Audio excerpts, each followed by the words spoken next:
రెడ్డి గారు ఈరోజు క్షేమంగా ఉన్నారు. ఇలాంటి సమయంలో వాళ్ళు మాట్లాడే మాటలు చూస్తుంటే ఆయనకు ఏమి జరగలేదనే బాధనో ఇట్లాంటివి కనపడతాయి. సక్సెస్ఫుల్గా యాత్ర జరుగుతోంది, ఇలాంటివి చేయడం వల్ల ఆయన హెజిటేట్ చేసి లోపల ఉంటారు, బస్సులో కూర్చుంటారనన్నా ఉండాలి, జనంలోకి రాకుండా ఆపగలమనన్నా ఉండాలి. ఏదో ఆలోచన, ఒక ప్లాన్ దీంతో జరిగింది. కానీ ఇలాంటివి ఏవీ ఆపలేవు. యాత్ర దిగ్విజయంగా జరుగుతుంది. ఈరోజు వైద్యుల సలహా మేరకు ఒకరోజు విశ్రాంతి తీసుకునే రేపటి నుంచి యథావిధిగా సాగుతుంది.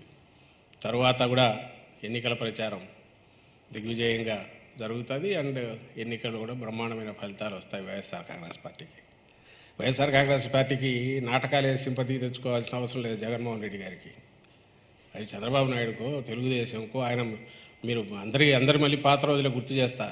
2003 అలిపిరి సంఘటన జరగగానే దెబ్బకు సింపతి దాంతో 4లో రావచ్చని అర్జెంటుగా ఎన్నికలు అదేది అసెంబ్లీ రద్దుకు సిఫార్సు చేసి కూర్చున్నాడు.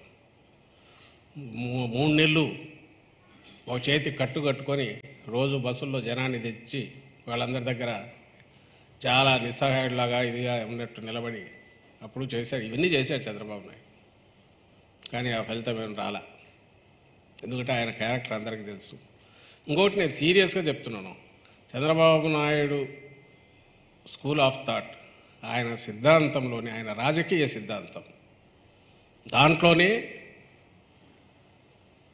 ద్వేషం పెంచడం, అలజడి సృష్టించడం, రెచ్చగొట్టడం,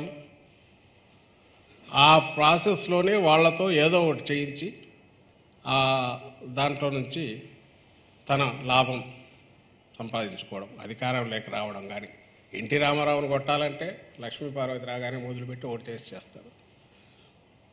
మళ్ళీ అదే ఎన్టీ రామారావుని పెట్టుకుని ఓట్ల కోసమైనా పోగలడు.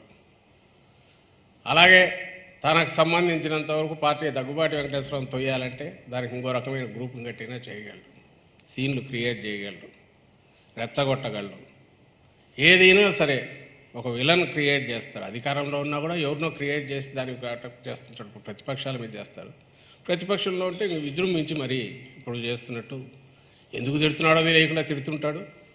తిట్టి ఇవే నిజమని మళ్ళీ ప్రజలకు చెప్తుంటాడు. ఈయన లక్షణాలు ఏమున్నాయో అప్పట్లోనే మీరు చూస్తే దగ్గుబాటి వెంకటేశ్వరరావు రాసిందంట, ఆయన తోడలు రాసిన దాంట్లో ఉంది.